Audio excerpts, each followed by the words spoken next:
Hello, my friends, and welcome to episode 5 of the Council of Fans podcast. I really appreciate it that we have made it this far to episode 5. I know you guys have been enjoying it, and we're happy to carry on making it. And in today's video, in today's podcast, we're going to be discussing our hopes and fears about the show, and also, in general, the Tolkien community's opinions, hopes, and fears about the show. And I was on the recent podcast with Voice of Geekdom on his channel, and I basically nabbed this from him, so thank you to him. But firstly, what we're going to do is start with Chen, and what is your, but start with the positive side, what are your hopes for the show? I just really want it to be serious. I want it to be, I think a lot of cinema today, especially other big franchises, is very, very light-hearted. I don't like sarcastic humor, winking at the audience, all that sort of stuff. Yeah, I don't. I'm not a huge fan of that. I like my drama really serious and really, really gritty. That's my. It's always interesting because with The Hobbit as well, it was really, I know, Chen, you do like The Hobbit, but sometimes there was a difference between it being too serious, but also at the same time trying to be that happy bedtime story that people used to read. Do you think what way do you think Amazon should go with it?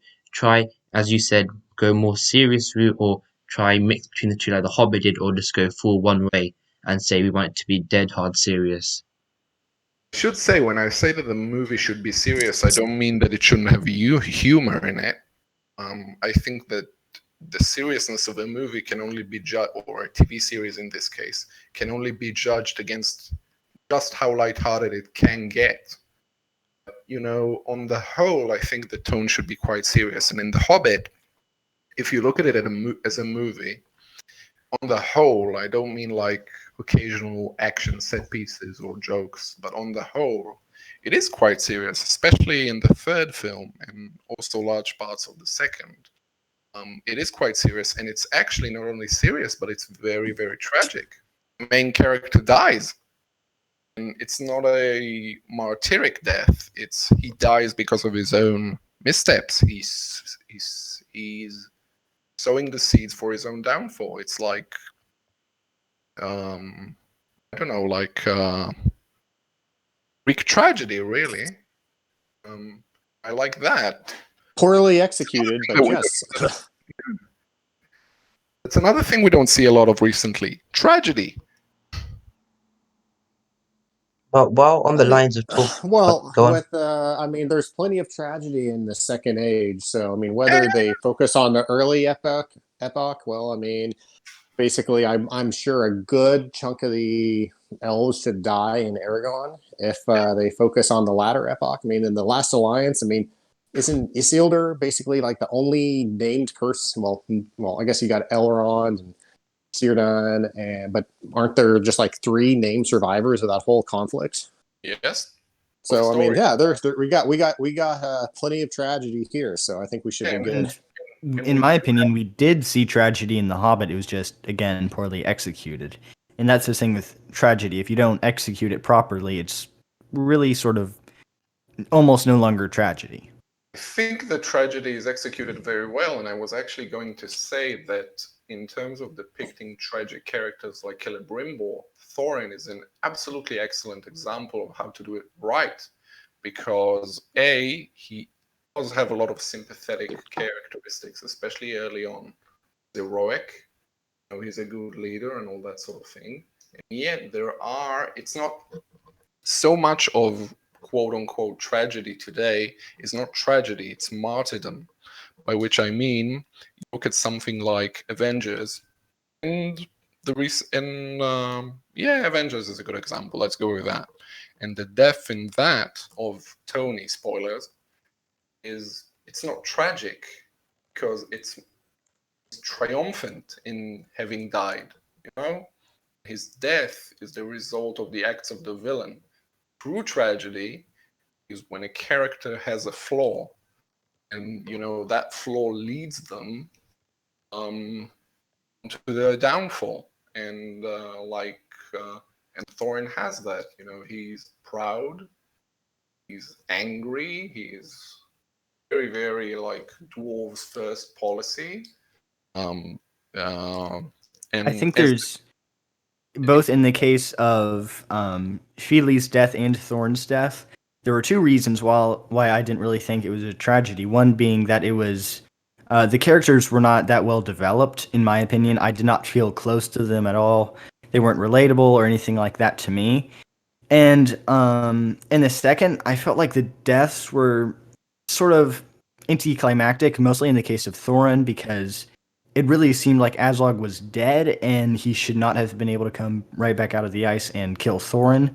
So to me, it felt like, let's just say instead of doing what he did, Peter Jackson decided to make Thorin get struck down by Eru Ilúvatar. That wouldn't really be a tragedy. It would just be really awkward and completely random. So I feel like the same sort of thing happened with Azog. He just sort of came busting out of the ice miraculously and killed him. yeah, the moment of the death, I think it is important, but I think what's important is like the path to it, because it's not like, oh, he was a really good guy and then he died. So if we can take a lesson from The Hobbit and apply it to Amazon, for me, the big issue that I see in The Hobbit, which was present to a degree in Lord of the Rings, and it felt like it increased in the adaptation, increased in Lord of the Rings, but it was really overwhelming. The experience to me in the Hobbit was the tone was just kind of inconsistent. It would be too lighthearted, then it would be too serious, and the back and forth between those two extremes, you never really got comfortable. An example Hin likes to use as the for Lord of the Rings and what this show should feel like is kind of like Braveheart. It was generally very serious, very mature, with moments of levity thrown in there to really, really serious. to yeah, and so that's kind of what I wanted. I want them to pick a tone and stick to that, and then use humor and other techniques to either heighten that, it's kind of like seasoning when in a meal. Too much of it, it's going to overwhelm the experience. Too much, it's going to be bland. Too little, and it's going to be bland. So you have to find a balance, and I don't feel like The Hobbit ever found that balance. So let's hope that Amazon finds that balance, and because I'm afraid of what happens if they don't do that. I think the reason why it was so bad in The Hobbit is because it was originally written as a children's tale. So Peter Jackson was trying to make it still the children's book, but then, as you see in the last film, which is rated R in the extended version, it's goofy, and even the somewhat grisly combat scenes are goofy, which is really weird because it's one thing to have goofy here and a serious and what some people might consider grisly over here, but when you put the two together in the same scene, it looks really, really awkward. But that's enough about... That's a good point too. Just on its own, I mean, the R rating thing. I would like for this to be quite violent. I would like in the battle scenes, I mean, in fighting and that sort of thing. Show, I would like it to be. I agree, but I don't want Sauron to die and then Isildur and Elrond start breaking up and giggling. Yeah, so sure. There can be comedy and grisly and action, and I'd love lots of action. I think that would be really good, but it just can't be mixed together. Or I guess it can be mixed together, but it has to be less comedy and more violence, or whatever the perfect ratio is for the specific scene. Sure. But, yeah. Yeah, but another thing that we'll go back to the start when Chen was talking about the seriousness of the show, and I think that a character that will majorly be affected by if it's serious or not is in fact Anatar, aka Sauron, because if we have a serious show, we maybe could see Anatar in a different light, but if the show is, of course, maybe a bit more light-hearted, it might maybe do a bit of an injustice to Sauron. So, what's everyone's opinions on Anatar and Sauron in general, first of all, as a hope or fear? I guess as a fear, I don't want Sauron to be just completely simplistic. I want to be in charge. If you've read the history of Middle Earth, Morgoth's Ring, you get this very interesting portrait of Sauron at the start of the Second Age as a guy who is almost repentant. Maybe even if out of fear, but he's almost repentant. He's left in Middle Earth and he starts to fall back into his own ways. I think it would be interesting if they took that character and said, and with his motivation is, okay, well, Morgoth failed. Let me see if I can do one better. We're working, with these weakened based orcs. Let's see if I can get elves on my side. They're pretty powerful. They're pretty great. How can I get them to trust me? I know. Well, what if I control them? They're leaders for their own good as puppets in order to build a paradise on Earth that's far better than anything the Valar could do. And then over the years, as each setback keeps mounting, he loses sight, building paradise for the good of the people on Earth, or on Arda, excuse me, which is Earth technically, but that's besides the point. And eventually, power becomes his goal. He goes from his ends justifying his means to the means becoming his end. And that could be an interesting journey for him. I don't want him to be simple. I don't want him just to be, I will rule the world from the start. I just need to trick people. He needs to at least delude himself into believing whether he believes it or it's him deluding himself, he should think he has the best intentions of the people at heart. Example of which should be a megalomaniacal villain done well, I think, is Thanos in the Avengers movies. Okay, yeah, I know your feelings on the Marvel movies, but at least you're like I don't know, I don't agree with it, but I can see why he thinks that. Yeah, that's a good character. No, I agree. That's a good way to do it. It would be very tricky to do Sauron because, those kinds of characters you can so easily kind of mystify them. Because what have we seen of Sauron really? Not much. And what we have seen is in the kind of basically the devil.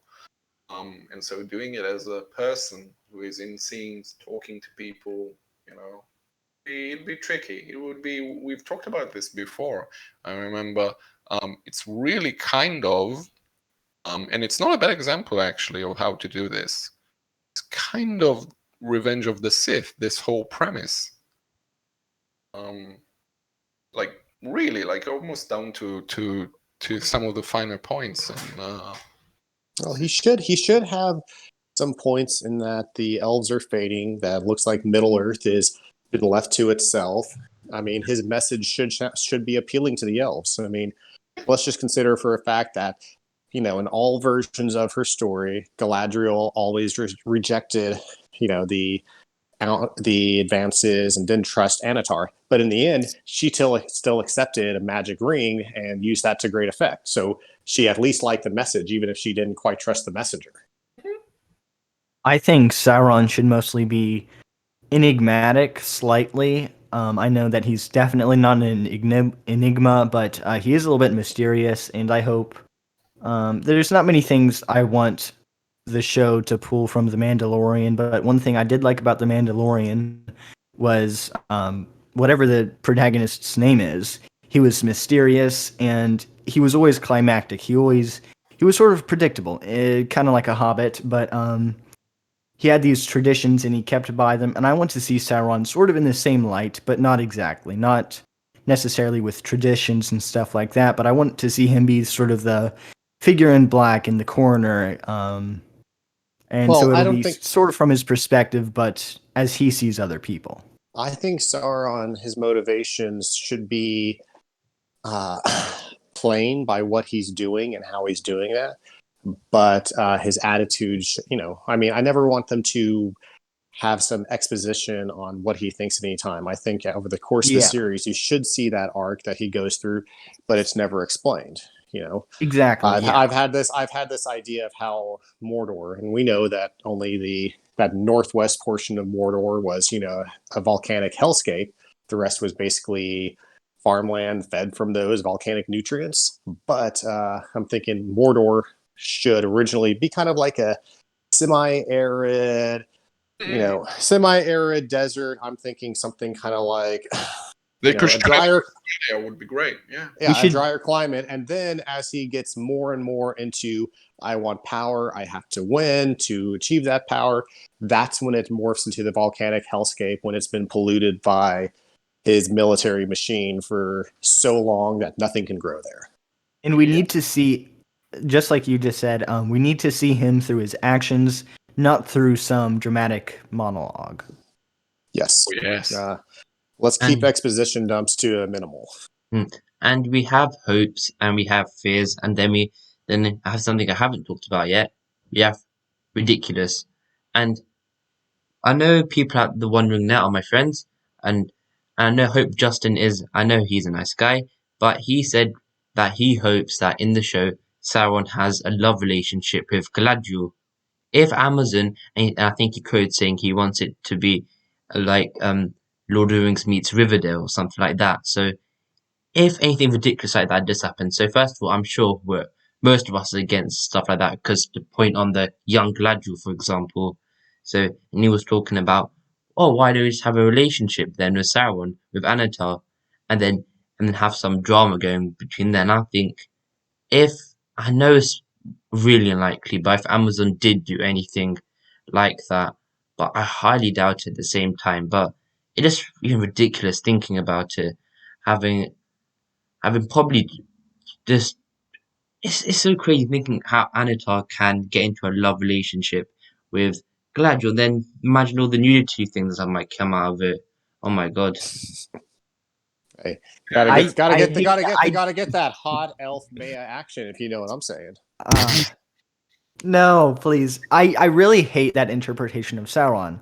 I'm sure, I don't know if this is the exact terminology Tolkien used. I'm pretty sure it is. But Sauron or Anatar was seductive. But Tolkien did not mean it in the sexual sort of way that so many people, especially artists, have been interpreting it. Like a lot of people think that Morgoth seduced literally Sauron into doing evil, which it sort of makes me cringe, especially when you see all the art about that. He doesn't say that Sauron was seduced. I mean, I think we'll list Sauron as a mini Maya that he was seduced into his service, but then in Morgoth's ring, you see that Sauron joined up with them because he's like, yeah, this Morgoth guy, he gets shit done. I like that. I hate waiting around for stuff to happen. And regardless of that, people still think Sauron's. Well, I mean, people ship. It's hard to put it lightly, but he's deviant art is called deviant art for a reason, and basically they ship everyone together. So let's not get carried away with these interpretations because they'll do it for. I don't know, Santa Claus and his elves. I'm thinking of ridiculous examples here. But think about it. That actually happened. The most beautiful man with Anatar. It's all there. And I find any sort of relationship with Sauron to be just like a Frodo and Sam relationship. It's just unfounded and doesn't really make sense and sort of abhorrent to the lore. Well, I mean, you already have a love triangle there. You've got Celeborn, and Galadriel. So I mean, that should be enough drama. I mean, imagine that can be the love triangle. Just don't make it a love rectangle and throw Sauron in the mix. That would be horrible. Imagine being immortal, and it's so one, your crush is never going to die. Two, if she's an immortal being, she's always going to be hot. So it's not like you can hope at your high school reunion you see her and she's gained 20 pounds. I don't know, 200 pounds. You're like, okay, well. All right. Well, I guess I dodged a bullet there, but I don't think we've ever heard of a fat elf, but I'm sure I'm sure they don't exist, but they could exist. Just to play devil's advocate, just think about it. You're in the boardroom for Amazon thinking about the show. Anatar, this beautiful man, then Galadriel, the most beautiful elf woman probably in Arda in Middle Earth at that time. But of course, we all hope. But that's enough about Galadriel relationships and shipping Anatar with him, because just like to put a statement now, we do not want that. But let's move on now, and go back to Chen again. So we've seen your hope. It is about probably the potential tone and seriousness of the show. But now, what's your fear? Fear is very simple, and it's to do with, skipping time in the show. I think a lot of people have this notion of, oh, it's in the second age, so it has to be about the second age and it will cover the entirety of the second age. And I don't think that's a very good idea at all, because one of the things that it leads to would be for big time jumps. Because if you look at the way that the second age is constructed, it has two kind of epochs, really. One of them starts around the year 15,000, 1500 of the second age. It's about the forging of the rings. And the other starts 2,300 something, I think, when there's 3,300. You're yeah, talking about the Great Armament and the Last Alliance, right? yes, exactly. So there's a coup in Numenor, and Sauron is taken captive, and Nice 1,500-year gap there. yeah, it's huge, and I think it would be very, very bad to introduce a whole cast of characters, and let's be honest, large part of them aren't going to be elves, and then say, but then they all died, and now we have this new portion of the cast with the story starting from scratch. I don't think that's In the community, a lot of people want potentially an anthology series and have this all set then subtitle for this first season and skipping it. So what exactly. about I mean, anthology series? I think that I had this when this was first announced, and we had lots and lots of fun on the subreddit when we all put together our various plans. And an idea that I had was basically, like anthologies, with different seasons, basically telling different stories that were kind of related. And, I had an idea that you could have a story set sometime between those two epochs of the ages, and that's set in the East or the South when Numenorians are becoming imperialistic. Sauron gives out rings to the men. There's a lot of stories that you can tell, but my fear is people will see that massive gap, that massive 2,000-year conflict, and try to reduce it to the span of a decade or less. And, Sauron is supposed to be this huge existential threat to Middle Earth, to such an extent that 3,000 years later, at the end of the Third Age, even the insular provincial hobbits have heard the name of Sauron and Mordor and don't understand it, but they know that it's something of dread and terror. Yeah, sure. The Nazi war machine was huge and terrible, but in all, it was only around for Nazi Germany was only really around for 15 years, give or take some. But you've got to be careful not to confuse new viewers. Just like with the Eagles, I made a video on that recently explaining very, very briefly why it couldn't happen. But if you explain too much, then you have to explain a whole lot more. Because just like with the Eagles, they were talking about different ways they may or may not have been able to take it to Mount Doom. And a lot of people were thinking about the Eagles. So if you dig a little bit too deep into the lore, then you're going to have to dig a whole lot deeper into the lore to explain all the plot holes that people are going to think exist, which in reality don't. So there's a little gray area between not dipping your hand into the lore enough and dipping your hand way too far into the lore. Very, very thin gray area, and you have to hit it right there. Well, I mean, one of the things that interests me about the kind of anthology series with time jumps is we've never really seen immortality in a transient world, seen that properly, really depicted. And that's what the elves give you. I mean, you understand their motivation. Yeah, sure, you can say this guy's immortal, but it's something to see the same character popping up into stories and see their perspective on time and the transient people. I think there's something really interesting that could be done with their perspective. I mean, if you've ever had a dog or a cat, raise your hand. And, I've had several in my life, and you have them, you love them. And then, 8 to 12 years or longer, depending on the breed, they'll die. And so, you love them, but they're also transient. And that's how, elves, or at least the more noble elves, look at mortals. We haven't really seen that on screen. I think this would be a real opportunity to do that. I mean, I just don't want them to compress the whole, conflict of the Second Age down to just a few years.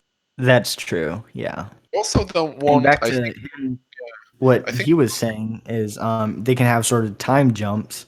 So it would still explain a long period of time, but if they just keep sort of along this same plot line and only have like, I don't know, one, two different plot lines, subplots, I should say, in each season, then they can explain just enough to not have to explain a ton more. Yeah. yeah. I also think with the anthology idea, I would see like these nice lists of like season 1 would be this and season 2 would be that, and they would be separated by a couple of 100 years each. And the issue with that is I don't want something like the Forging of the Rings and the war between the elves and Sauron to be a single season of 8 episodes. I think you could tell it on a much, much longer form and actually delve into, like the character drama, the kind of like politics that's going on. Like, take your time with it, tell it with patience. That's what I've always struggled with, because I feel like you could create. I feel like it would be easier to make 5 seasons of the Last Alliance, the Akalabeth, far easier to do that in 5 seasons. I don't know. I mean, that still feels like a lot, or to stretch out there. But I don't see how you can do 5 seasons of the Forging of the Ring is culminating in the Battle of the Gwaithlo. I mean, I can see that done in 3 seasons, but 5, that just seems like a whole lot of stuff to invent. We do have But reason to I'm believe still that operating on the assumption that it's 5 seasons, and that can change. we've got more than enough evidence to believe that it will occur over the time period of 1600 Second Age. Just there's a lot of evidence. It's all sort of scant but put together. I would bet a good bit of money that it will take place during that time. Yeah, it still seems like a whole lot of stuff to do in 5 seasons, unless Yeah. even if you bump up the story of Aldurin and Arendis, there's a lot to do there. So that ties into another fear, which is how much stuff are they going to have to create for this? And the answer is already a lot. But the worst parts of The Hobbit, which we can generally agree, was when Jackson went off script and started inventing his own stuff to flush out the narrative. Which is why 20 episodes a season would be horrific. And I know people, and I even see people online say, "Oh, I wish it's 20 episodes," but then 20 episodes, 5 seasons. If I'm masters of Well, filming, be careful. 100 episodes. We see what happened with Vikings, the 89 episodes in. It was so boring. And I'm not saying the filler may not be boring, but it's filling so much made up stuff. And as Penguin rightly said, though that was one of the main downfalls for The Hobbit was just all these extra things Jackson created. But moving on now, and I like to target this at Penguin. If you had to tell me 3 of the biggest Tolkien themes, what would they be? The 3, oh man, the one Sorry for that putting you comes on the into my spot. mind. The one that comes into my mind, a couple of things. The movie played lip service to this one, which is all we have to do is decide what to do at the time given to us. And everyone loves that quote of Jackson, Gandalf. I see it all over. You see tattoos of it. You see it on T-shirts, all sorts of stuff. Well, the problem is in the movies, very rarely do people live up to that. They vacillate. They do the wrong thing, and then finally, when the narrative, or finally they're either forced to do something, or they exhaust their options, they're either by someone else, or they exhaust their options, or they finally do it when the narrative literally requires them to be gung-ho and enthusiastic about their decision. Whereas in the books, everyone kind of calmly sits and evaluates the options and say, all right, well, this is what we're going to do. Council of Elrond. So many times people sit around and talk and decide, well, okay, we're going to ride west to fight Saruman. Oh, no, we can't fight Saruman. Let's retreat. because we're outnumbered. But they make willful, thoughtful decisions on what they're going to do. So I want to see that element there. People actually looking at the options, deciding what they're going to do and how they're going to do it and why, as opposed to constantly fleeing from responsibility like they do in the movies. Maybe that makes for heightened drama in the movie. I don't know, but it's irritating for me to watch it. Irritating for me to watch Theoden go from a weak, helpless old man into a under control of Saruman into a weak, helpless old man under his own free will. So that's one of the things I want to see.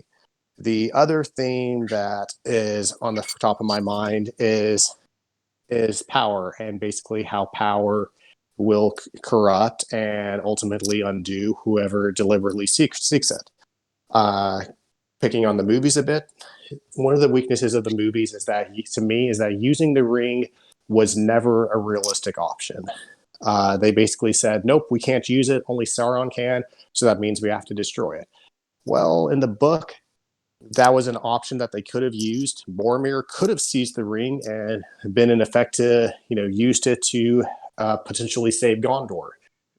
We know Galadriel could have used it and defeated Sauron militarily. Of course, we know Gandalf could have seized the ring, seized its true power away from Sauron, and of course, become the new Dark Lord in its place. Is it because the ring itself is evil and corrupt? Yeah, to an extent, but there's also the idea that the exercise of such power is going to eventually warp you. One of the most unrealistic characters I've always felt like in all of fiction has been Professor X, who can read minds and mind control. But you would think that over the years, you would be tempted to use this to gain little advantages, and before you know it, you're mind controlling people.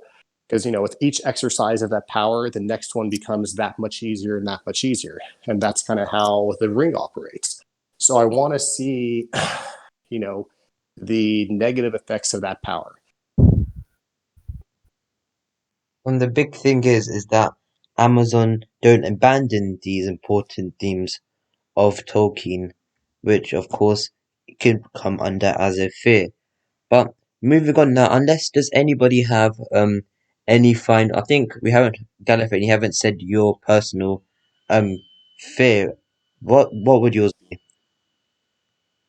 The show being politicized, but before I get into that, I need to talk about the essence of Tolkien's works. So, Tolkien once said, in a letter, I believe, "The Lord of the Rings is, of course, a fundamentally religious and Catholic work, unconsciously so at first, but consciously in the revision. That is why I have not put in or have cut out practically all references to anything like religion, to cults, or practices in the imaginary world, for the religious element is absorbed into the story and the symbolism."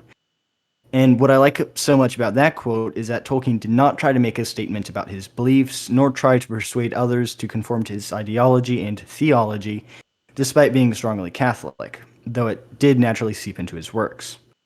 And I'm afraid, fully aware that others are as well, the show will be political. And my reasoning is, for the most part, I don't see how the show can make it political when Tolkien himself did not make his own works political. And in an interview, Chris Tolkien once said that his father's world existed entirely in secondary belief, which is like the imaginary belief, whereas the primary belief was like the world that you and I live in today. And Tolkien did not bring the struggles of our world into his world, even though they were both imperfect and they both did have their struggles. Well, when you say politics, you mean modern contemporary politics? Yes, anything vaguely considered politics, or really just any struggle of our time. And using the show for any type of propaganda, conservative, liberal, Republican, Democrat, right, left, either way, it would definitely be a disgrace to Tolkien. But these beliefs aside, people should not be judging the show before it comes out, as they have been, I think, especially people on the right. Maybe some people on the left too. I think it's mostly people on the right sort of really, really freaking out about it. I've gotten some comments, a lot of comments about it, and they should not be freaking out. And as I said in a tweet recently, we should boycott after, not before. And I mean, yeah, I'm totally down for a boycott, but we should definitely wait to see how the show plays out before we take any sort of aggression towards it, which is what people have been doing. Well, And you see people freaking out about what they think Amazon no or how they think Amazon is doing this when they have no idea what Amazon is even doing. yeah, Don't yeah and it's all just don't rumors. And there are parties, which will go unnamed, but you can probably guess them, that will benefit from stirring up controversy. I have done that to some degree, just a very small degree. I just sort of put out a potential controversy out there, and people did react to it in negative and positive ways, both for me and in their own sort of opinions. Um, but people are definitely reacting poorly to it. yeah And additionally, there is a reason why Tolkien didn't shove Catholicism down the reader's throat, and that's because it just wouldn't have worked. He would have never converted anyone, or at least the majority of people, to Catholicism, because they were probably already firm in their beliefs and would have just been annoyed and brushed it off. That's what I would have done if someone tried to convert me to like Buddhism or something of the sort. And just the same, if someone doesn't have the same beliefs as the ones stated in the show, I guarantee you that person won't change their mind just because it's in a TV show. Unless the viewer is a young child, in which case the propaganda, so to speak, would be far more effective. But again, that's kind of immoral trying to change a child's mind like that. And And really a kid, it's not really a kid's property, is it? Like yeah the Lord of the Rings, we've talked about this before, but the Lord of the Rings, it's really not a family movie. It isn't really, and I don't think well, it but should I be. would argue that a lot of families did watch it, and I Yeah, mean, yeah, sure. you're right. It's definitely not intended to be one, but it's sort of it's like a movie for everyone, and children especially are very keen about movies and younger people. So a large portion of the audience, whether it was intended to be or not, would be younger children. And like you see this sort of thing in Disney movies. They will put their own beliefs into it and sort of kind of get the children to grow up around it. But again, that's not the topic. So I just hope Amazon does not politicize the show. There's really no reason to. Tolkien didn't do it himself, so it would be sort of disrespectful to him if they did it. Yeah. well I think it's I think it's kind of losing sight of the fact that if we do have a people inject modern politics, it will be from a particular slant. When you look at the what the various writing team and production team is sharing on their various personal Twitters, and I think when you do something like that, sure, you risk alienating half of your potential audience, which is never smart from a business perspective. But some of them might not care and say, "Oh, well, those people are all insert whatever derogatory term you have for them to begin with." Then the second issue is that you kind of forget the fact that one of the reasons why Tolkien is so beloved, now and today, how many 70 years after Lord of the Rings has been published, is because just about everyone can read that and find some message or find something in there that they love and adore. If you can find environmentalism, you can find conservative themes, you can find progressive themes, you can find people, arguing about how the Shire represented one form of political theory, and people say, well, really, because I see that, read this, and I see the complete opposite, and you go back and forth. So if you try to ham fist particular political messages into it, you're going to lose the essence of the work. Now, the challenge of the Second Age in particular is that there's really not a narrative in there. So it's really a bunch of settings, and so even if you're not consciously trying to do that, it can still very easily come through in the work. I believe that I Yeah. think through Amazon right now, looking at them, because the head of Prime Video is Jennifer Solke, I believe that's her name, and I of course follow her on Instagram. And I believe 2 days ago she posted that an article that was I think was a really like a good company, probably a reputable company, and the title was Amazon Studios is surprisingly the best place to it was the best and most encouraging place to use and show black actors and actresses.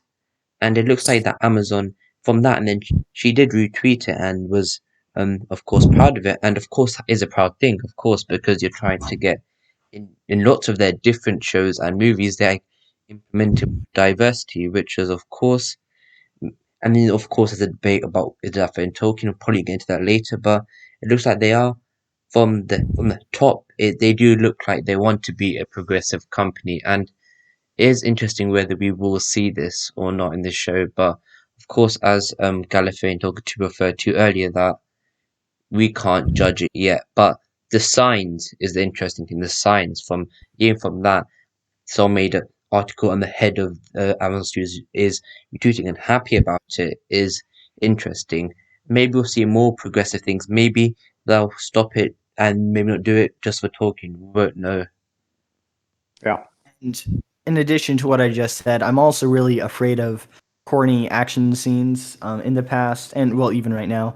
I do martial arts, and I'm by no means like a martial arts expert, especially in Hollywood. But I know enough, and probably all of you do, regardless of what you've done in the past. A lot of the action scenes are corny and should not have played out that way, and that's sort of the second thing that I'm afraid of. Not nearly as afraid of it, but I just do hope that they have accurate action scenes. And they don't necessarily need to be 100% accurate. Oh, this is how it would have worked. Oh, physics. They don't need to take into place all those factors, but they should try to make it not corny like it is in The Hobbit. What I really liked about The Lord of the Rings is that for the most part, all of the action scenes were devoid of spins. Like in Star Wars, they'll do 5 flips and two spins and whatever else, a double jump, something like that, well, just to deliver one stroke, and it's really you ridiculous. you need to watch the Jedi Party series on YouTube, and basically it's just they redubbed the entire Star Wars, changed the story, but all the lightsaber fights are now dance parties and dance offs. So with all the flips, it makes perfect sense. But yeah, I agree. One of the things that's always bothered me about just medieval movies in general, ranging from Braveheart to Lord of the Rings. I saw this recently in The Witcher, and I'm not, I'm sure there's countless other examples. Is when the two medieval armies charge at each other from across the field, and then it turns into an all-out brawl, and somehow the good guys, who are a much smaller, under-equipped army, comes out on top. And you think, wait a second, they're breaking rank. They're fighting guys armed and armored to the teeth, and you're basically and somehow and they have 2 times as many and you win. No, in real life that'd be an absolute massacre. If you're under equipped, And you they'd have be to quick use. too. Yeah, it would be And quick, and so you that's want people something to. that I love about Tolkien. Actually, a while ago, probably a couple of years ago, I learned that the Battle of Helm's Deep, and I'm not sure exactly how true this is. I'm pretty sure it's true. I can't verify it though, and I have not tried to yet. But I heard that the Battle of Helm's Deep was actually based off of the Battle of Rhodes, which was, I think it was a war in the Crusades occurring in an island, Rhode Island. No, I'm not sure exactly where it was. But it was a stronghold being assaulted by another king. And Tolkien was a historian in addition to being a philologist. And all of his actions, well, he didn't really have action scenes, so to speak. He sort of did. But all of his action was well thought out and it was accurate, which was really, really nice. Yeah. Yeah, if any of you haven't, any of you guys and the listeners haven't read the blog post where a military historian breaks down he does the Battle of Pelennor Field, and then he does Helm's Deep, just comparing and contrasting the movies based on real military tactics, strategies, operations, logistics. It's a fascinating read. Hen, you'd probably really enjoy this one as well if you haven't seen it. But yeah, make the combat realistic, and for example, not pull any punches here, or not poke at other fun franchises. But when I watch a movie and I see a 95-pound stick thin women punch out a 240-pound Russian special ops guy, I'm just like, yeah, I don't buy that. I mean, I'm a fairly fit guy for mid 30s, workout, and you kind of realize there's with a wife who's much smaller than me, and if push came, in a physical altercation, there's not a whole lot that you could do to actually hurt me. And so people, if the undersized people are going to fight, then let them fight smart in ways that actually make sense. It's always weird to me seeing Scarlett Johansson, beat up some guy that much bigger than her. Yeah, and another thing that bugs me about combat is when someone's getting punched in the face, say 2, 3, 4 times, or even one time, and then they sort of come back and beat the other person up.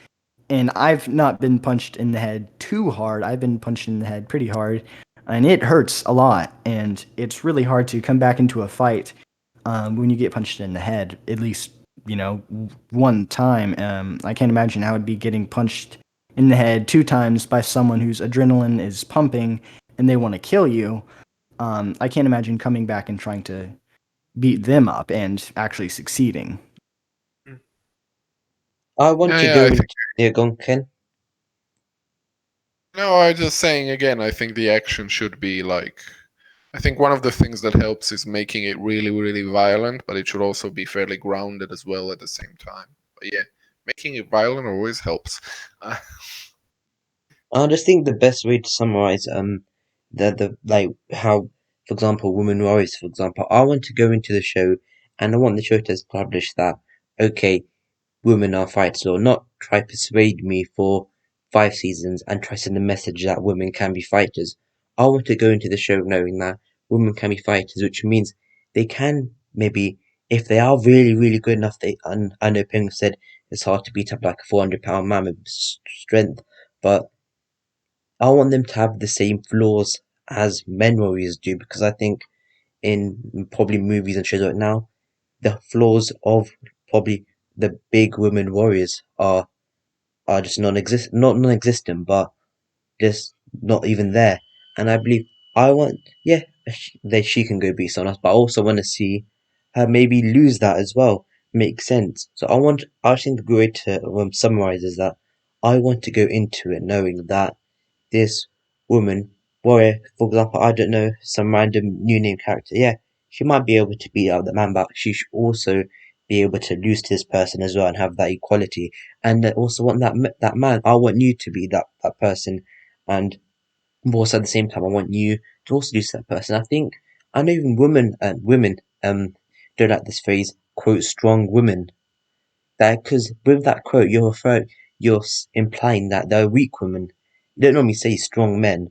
So I know people say, "Oh, I want to be a strong woman," for example, quote, but just stuff like that in general. I think, of course, we have no clue what Amazon is actually going to do regarding that. Well, But yeah, go on. there is precedent. Well, I wouldn't say precedent because Tolkien and Laws and Customs of the Eldar says that there were female elven warriors. I don't remember how common it was. It's something that he wrote about, but actual in the narratives themselves, as far as I know, the closest we ever get of an elven female warrior is I'm not even going to attempt the pronunciation here. I don't want to embarrass myself, but the daughter, was it the daughter or sister of Turgon and Gondolin? And that's how she was caught. What is it? You're talking about Idril or you're talking about her aunt? I can't remember anymore. Yeah, I think it's Eredril. And yeah, but that's the closest we see. Now, then he also describes Galadriel being of Amazon disposition, but once again, there's no real examples of her fighting. Well, I guess we have in the appendices, it says, oh, she cast down the walls of Dol Guldur, and you can either see, well, she did it, or you can also read that in the sense that Aragorn rode into Mordor and routed the remaining defenders of Sauron. That could just be him leading the army. Either way. So, but there is a precedent for that for elves outside of Eowyn. I'm not sure how many there are for women, other than the people of Haleth, I guess. Anyways. Very early on in the Legendarium, there are a couple of queens who actually fought in battles and such. I don't remember any names. Yes. But there are some, but typically not so much in the Second Age. I guess it's just because there's so little said in the Second Age that there wouldn't be much said about specific warriors that don't come into play throughout the entirety of the Second Age, or who weren't super important. Yeah, ultimately, Second Age is setting, so they have a lot of freedom to do what they want. But female warriors, great. I want to believe that this person can fight effectively, and it's not the 90-pound bombshell and armor. Yeah. Something about Galadriel, because I think it's fairly likely that she is going to have a combat role. Yes. To me, it does not make too much sense because she went. This was, of course, not in the Second Age, but she did study with Melion, and she didn't learn how to fight. She made Limbus, and she learned magical stuff, and she became very, very wise, much wiser than I think most of the men, and she's definitely the wisest elf, aside from maybe Glorfindel in the Third Age. But Well, it's just not very likely that she spent that much time training for combat. We don't really see any of that in the lore. There's a meme that if all the elves in the First Age just listen, there's a meme that says if all the elves in the First Age listen to their husbands, it would have been a much shorter and less eventful book. True. But I think one thing if all the elves listen to their wives. Sorry, I messed that up. You guys got the point. But yeah, I got it. is the thing about I want to see with Gladys also her political side as well, because she didn't want to leave. She wanted to stay in Middle-earth. She had these ambitions.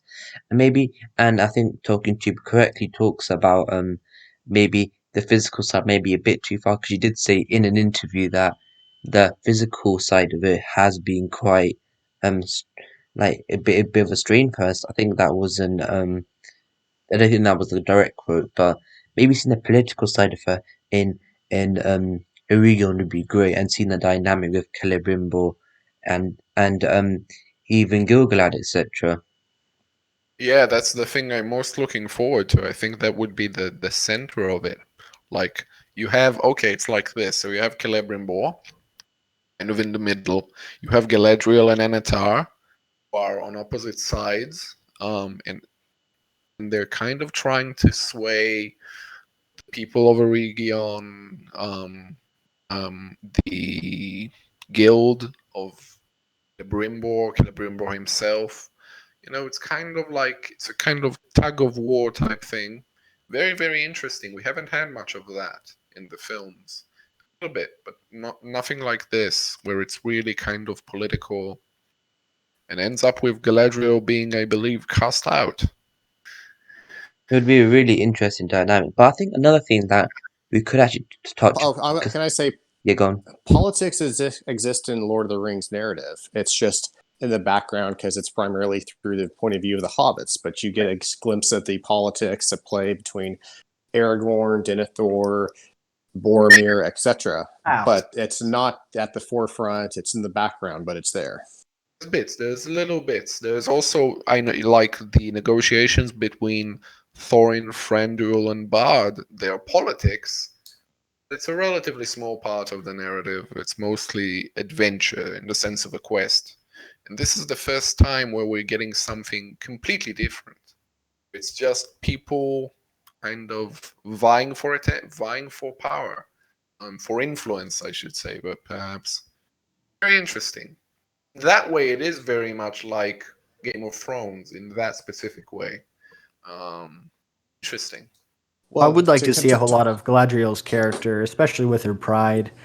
Sort of like how we see Sauron almost repent. I think we should see Galadriel get that prideful. But of course, I guess it's after her sort of peak pridefulness, because that, of course, occurred before the Second Age, during the events Feanor. The first kinslaying, that's what it is, yeah. The flaw of the elves is pride, the flaw of the humans is ambition, and the flaw of dwarves, I guess you could say, is greed, and the flaw of hobbits is their stomachs. So I want Galadriel to have a degree of pride for her. I'd hate for her, and she kind of became more of a Mary Sue as Tolkien continued to work and tinker with her lessons. I hope they don't go in that direction, and I hope they give her flaws, give her missteps, give her, key character flaw. Like, she's the greatest, elf left. Why isn't she the High Queen over everyone? Why is it her nephew, Gilgalad, I think there's stuff that you can do with Yeah. her. Yeah, sure. That was But great. Yeah. I mean, in the lattice, and to go back to the conversation about fighting and warriors. Well, in the one of the latest versions Tolkien wrote of her, she actually actively fought against Fëanor in the kinslaying, and then sailed across the ocean in her own boat to continue to, fight against him. And so I'm kind of like, that's just, I'm not sure I kind of like that. I'd kind of like it be more if she's tragic in a way where, sure, she accidentally fought against those people, but always held a grudge against Fëanor. And if to some degree even if she likes Celebrimbor, she still has that familiar grudge against that house, and he's trying to work to overcome that. I mean, there's a lot of interesting things you can do here. It just depends on what story they're trying to tell and how familiar they are with all the various versions and nuances that Tolkien wrote into everything. Because there's so much that you can infer and imagine based off of a single line that Tolkien wrote as part of a greater story. I think the final topic, one of the final topics that I think we should be talking about now, is actually one of the criticisms of Jackson. Well, one of the, it's a small criticism, but humor. We know Sir Lenny Henry is involved. It may or may not be a comedic role, who knows? But how should Amazon tackle humor and jokes? Because in Jackson films, a lot of the criticism was through dwarves. There are Bumba. He's big and round, but does he have to break that chair, etc. Stuff like that. And of course, humor was presented well with at I believe it was Helm's Deep with that stool scene when they were looking at the mass of Uruk-hai. But how should Amazon handle um human? Should they use the same way that Jackson treated the dwarves? This really ties into what we were saying before, and even before we started recording this video. I think you can have comedy, it can't be too much comedy, and you throw that in with the violence, and as Penguin has said before, it just has to balance out, and it can't be too much comedy, and it has to be at exactly the right time and the right amount as well. And in my opinion, it should not be from the dwarves, because especially in The Hobbit, and a little bit in The Lord of the Rings from Gimli, there was just too much comedy, and all the dwarves were foolish, drunk Scots, and they were also very inconsiderate. They were just horrible people, pretty much, or dwarves, I should say. And they really had no depth because they were only comedy, and they had no character aside from that. And that was really their only purpose in Jackson's stories. Where was it? I mean, it goes like this. Okay, so Gimli is mostly comedic, has a couple of moments around, but he's mostly a comic character. I like comic characters fine. And then And wait. Disclaimer: Thorin is definitely an exception, as well as Feedly and Keely.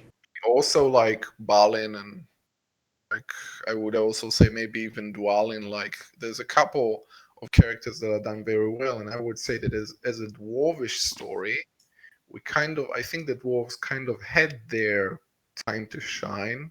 In The Hobbit, I think it was a very dwarf centric story, and I kind of like that. I like that it wasn't they were kind of jerks sometimes. They were out for their own interests. They were putting a whole lot of other people in jeopardy. Lake Town But most notably.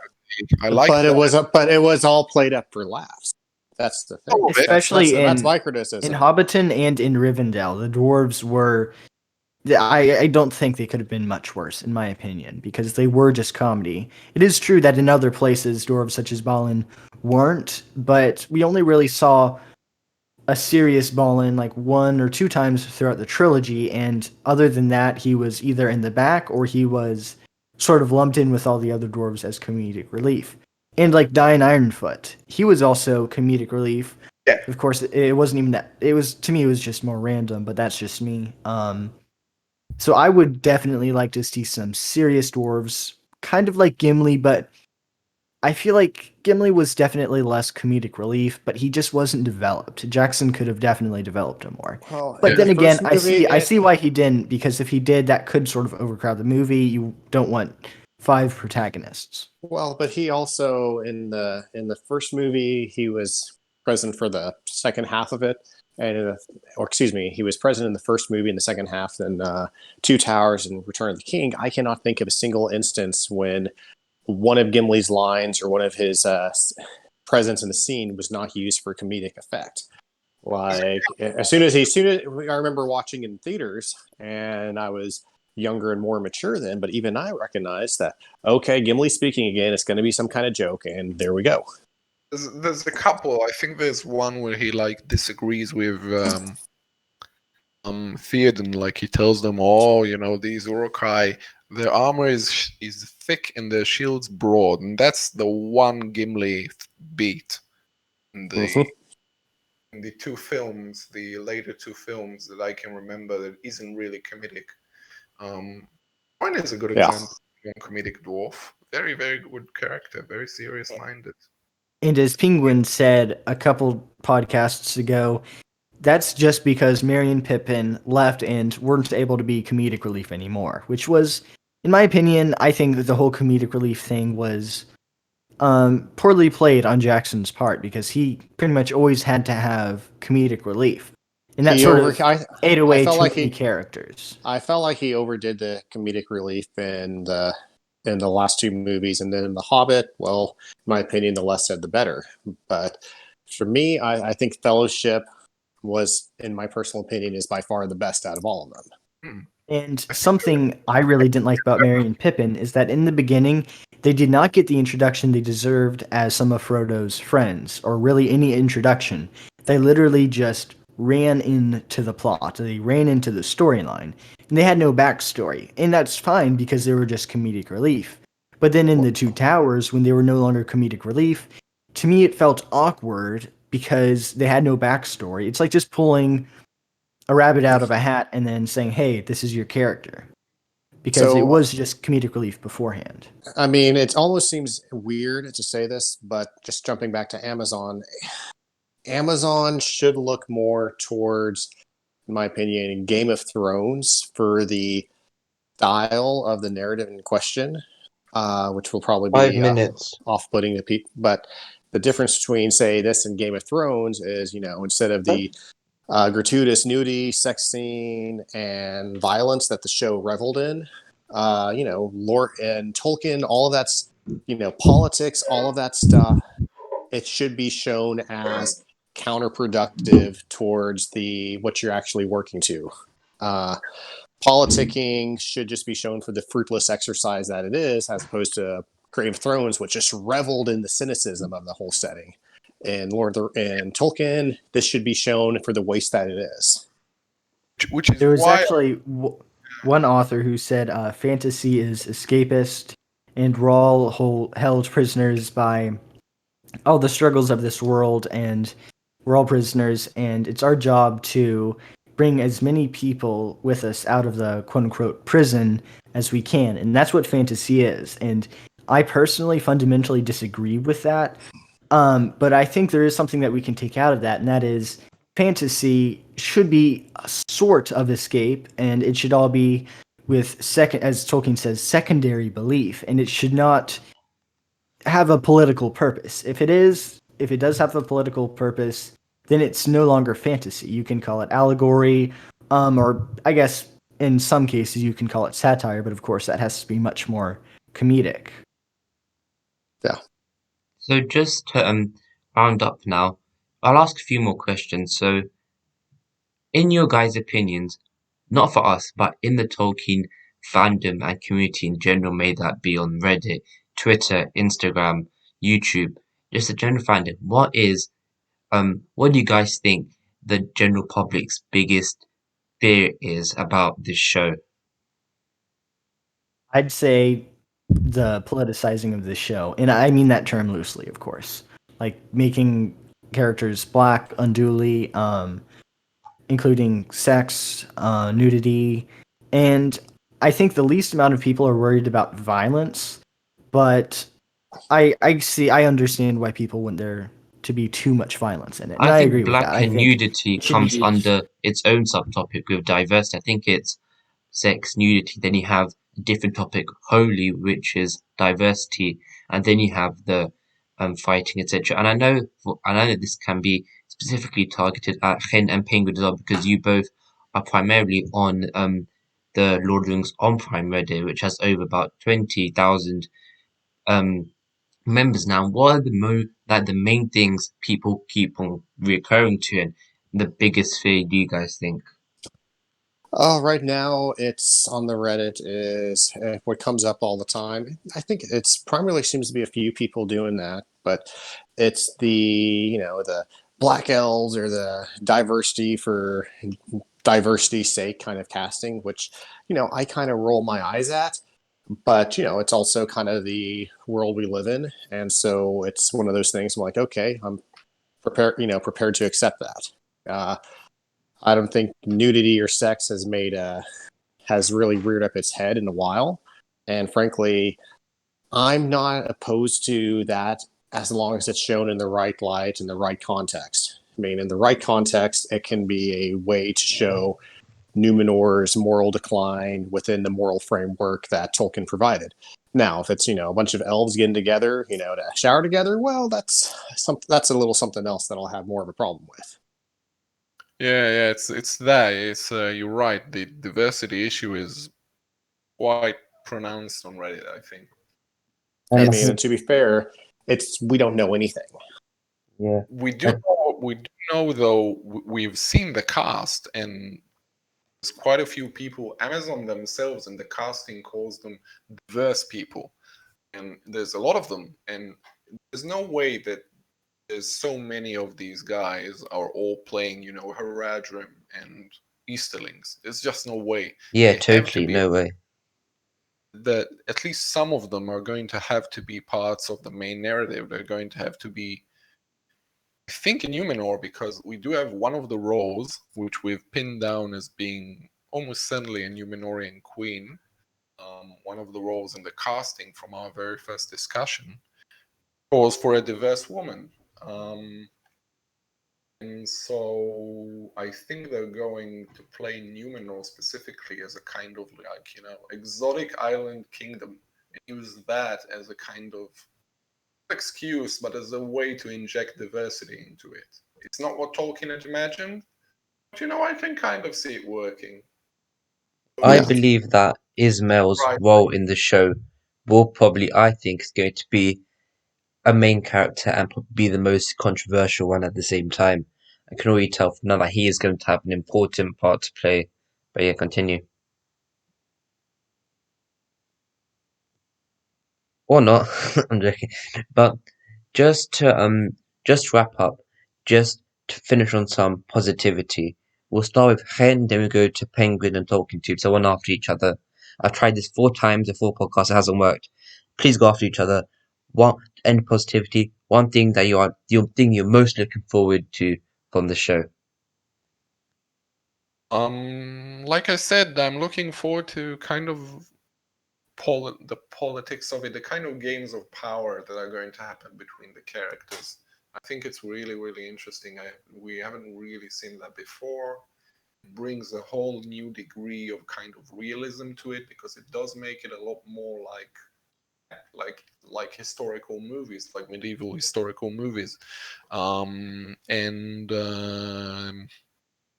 I also like, if you want to talk about positivity, the reason that I'm intrigued in the first place is that Amazon has chosen to tell this story, which is ambitious, and it's a good sign. I think the ambition of it. It's they could have done something much more easy early in the development. They were going to do young Aragorn, and that would be fine. That's much more. It's a much more of a low hanging fruit, I think. They have chosen to do this. I think is a good sign. I would love to see exactly how they came about with doing the second age. Because if I had to pick, 10 years ago, they're going to do a long form adaptation of Tolkien material, I would have thought, okay, they're either going to remake Lord of the Rings or they're going to go into the Silmarillion. But the Second Age, the redheaded stepchild of the Middle Earth setting, I mean, I would not have seen this, let alone 250 million just to access the Tolkien archives on it. Still baffles my mind. Not that I'm complaining, but I'm still surprised at it. I think part of it is a rights issue. I think they had some issue with the first age. And they had considered to do something in the third age, but they decided to go a bit bigger. So yeah, my first thoughts were they were going to do Angmar, but no. Yeah. And I'm typically very skeptical, especially about the Amazon show, or at least I was skeptical to begin with. But I'm really, really happy about how I think we're going to see Sauron.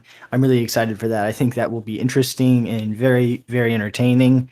And I'm also going to be, regardless of how Jackson portrayed the dwarves, I'm going to be really, really excited to see how J.A. Bayona portrays the dwarves. And I guess he wouldn't necessarily be the one portraying the dwarves, it'd be the writers.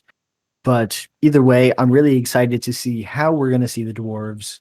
Are they comedic relief still? Are they plot dwarves? What are they? And I think that's going to be really, really exciting, just like seeing Sauron. And just to wrap up, my biggest positive is that I'm happy that the second age is a narrative and not a quest. Because I think in Middle Earth so far we have seen enough quests. Of course, in the second age you do have the end with the Battle of the Last Alliance and you got the fall of Numenor. But I mean, there's enough time to probably build around it, but not to the extent where you're having to add things in, which is the thing we talked about earlier with just having like for example that Jackson did with adding his own things in there. So I don't think we need to add more stuff in, but I'm happy that we're setting a narrative and time period and that Amazon able to work around that.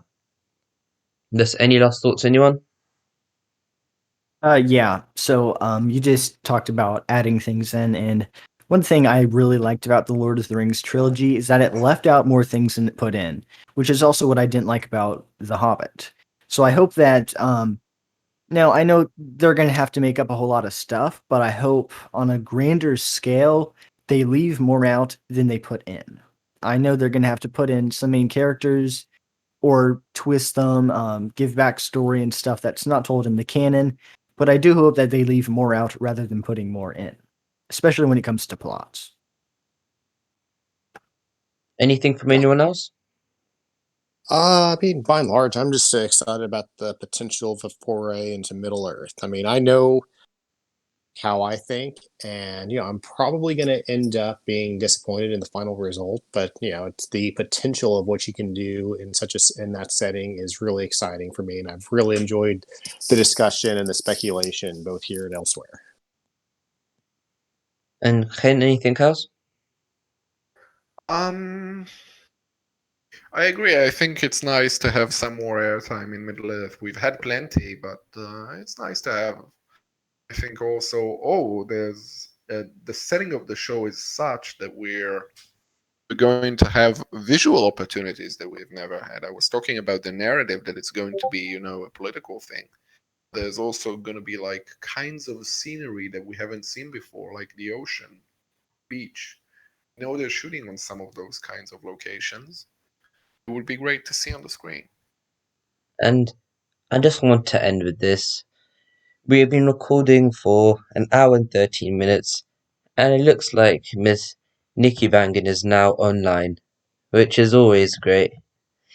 But of course, she wasn't able to join us for today's podcast, but she will totally be on the next one. But I'd like to thank you first of all to thank you Hen, Penguin, and Gallifane. Yeah, Thanks for great to having be on us. here. It was a lot of fun. Really good discussion as always, and we will be doing more. So look out for that soon. And I'll thank everybody who sticks all the way to the end, because I know I can see there's some people that do. So really thank you to everyone who does. And until the next podcast, my friends, goodbye.